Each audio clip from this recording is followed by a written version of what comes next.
South Korea has rubbed Biden the wrong way.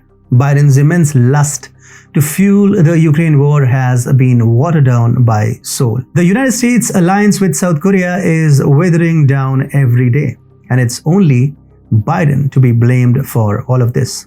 Hi and welcome to TFIGlobal, the foreign affairs and geopolitical analysis arm of the TFI Media Group.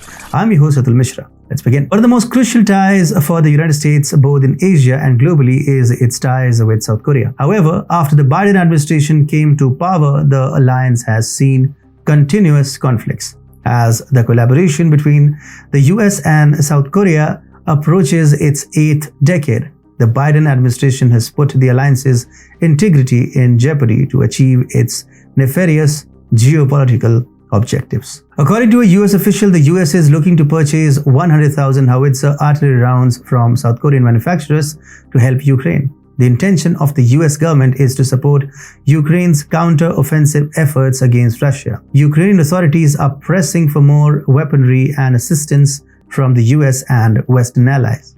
Additionally, it relieves worries among the US military, particularly the Army and the Marine Corps, who were concerned that ongoing deliveries of howitzer ammunition from the Pentagon to Ukraine were depleting their own stockpiles. Seoul till now has helped the Ukrainian military with helmets, bulletproof vests, and other non-lethal military equipment in addition to medical supplies. It has refused to supply lethal weaponry to the European country. In a statement, the South Korean Defense Ministry acknowledged continued discussions over the transfer of an undefined quantity of 155mm artillery shells to supplement dwindling US stockpiles.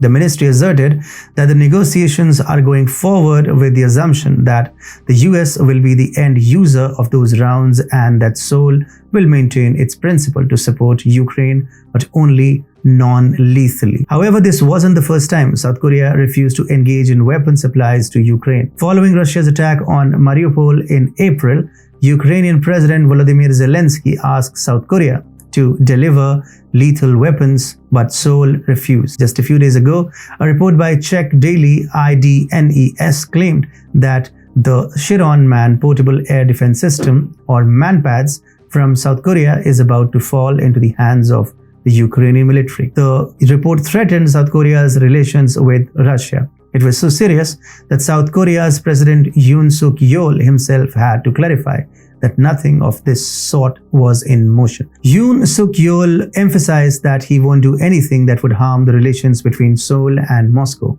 I'd like you to know that we are trying to maintain peaceful and good relations with all countries around the world, including Russia. The West, especially the US, has been embroiled in fueling the war in Ukraine indirectly. They have sent weapons worth billions of dollars and are planning to send more. The Biden administration's geopolitical game has already caused turmoil around the globe, and now it's harming its relations with the closest of allies. Despite South Korea's refusal to help Ukraine, Biden administration is perturbing Seoul relentlessly for weapons. However, Yoon Suk Yeol is not any European leader who will give away to Biden's demands. He once again has rejected Biden's nefarious plans to fuel the war in Ukraine.